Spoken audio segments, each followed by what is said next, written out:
What's the deal, y'all? This your man King Eric, the media assassin, coming at y'all with another video. So I want to talk music talk here, man. And I want to go back to Blackstar's debut album. One of my favorite albums of 1998, man. I remember so many memories from that album. 1990, that day in 1998 was historical. We had Outkast, Aquemini, Jay-Z, Hard Knock Life, Brand Nubian dropped their album. Badass dropped his album, I believe. That September was one of the best days of hip-hop. It was September 29th, 1998. I remember it like yesterday. And I went broke buying all those albums. So, people don't understand what it was like to buy actual albums at that time period. You get to see the credits. You get to see not only the credits, but you also get to see who wrote what, the publishing, all that stuff came with it. But when I heard this album, man, I was mesmerized. I was blown away. Starting with the first single.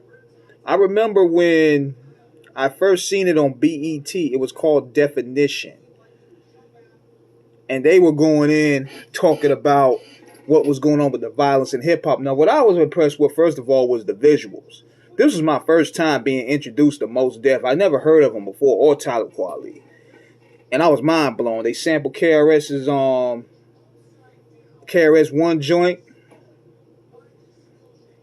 And the visuals took us on a tour guide to New York City, the Flatbush in the 90s. You could tell that the energy was different.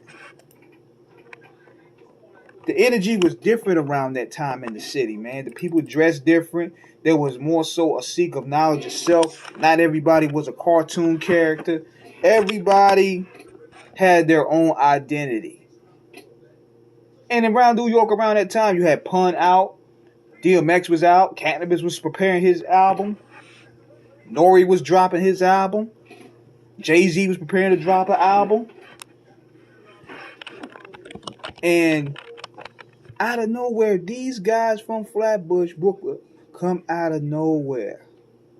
Blackstar, Mos Def, and Talib Kweli. And this is before Talib Kweli became an all-out weirdo. He was actually a normal guy around this time, you know what I mean? So the Definition joint comes out, talking about there's too much violence in hip-hop and there needs to be a cease of it. And it was needed because this was coming off the heels of Tupac and Biggie. We had three of the darkest years in hip-hop.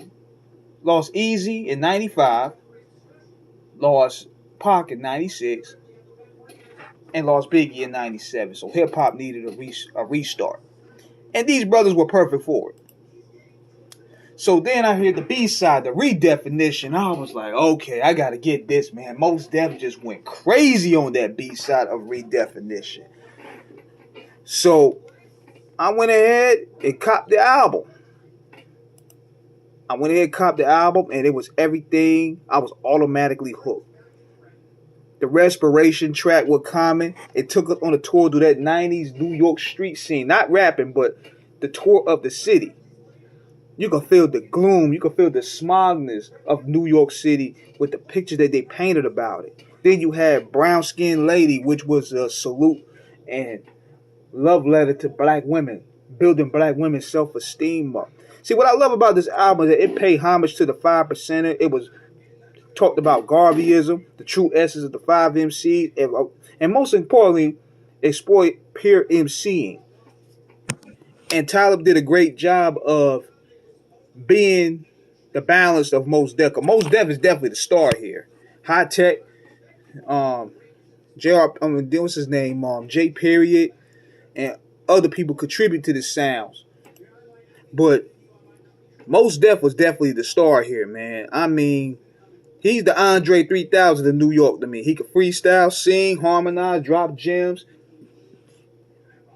battle rap perhaps. There's nothing he can't do. There's no limit to it. It was an unapologetic black album, but it wasn't too preachy. That's what made it so dope. And then Astronomy. My favorite on here was Knowledge of Self. That's that straight up kicking it with your lady on a nice Sunday afternoon type music. Drinking coffee with her, you building, you vibing, you reading. That's that fly music I like right there. So y'all need to go ahead and check this album out if you missed out on it, man. And if you can find the B-side, they got the Reparation remix where they got Black Thought on there. But this type of album right here was my favorite.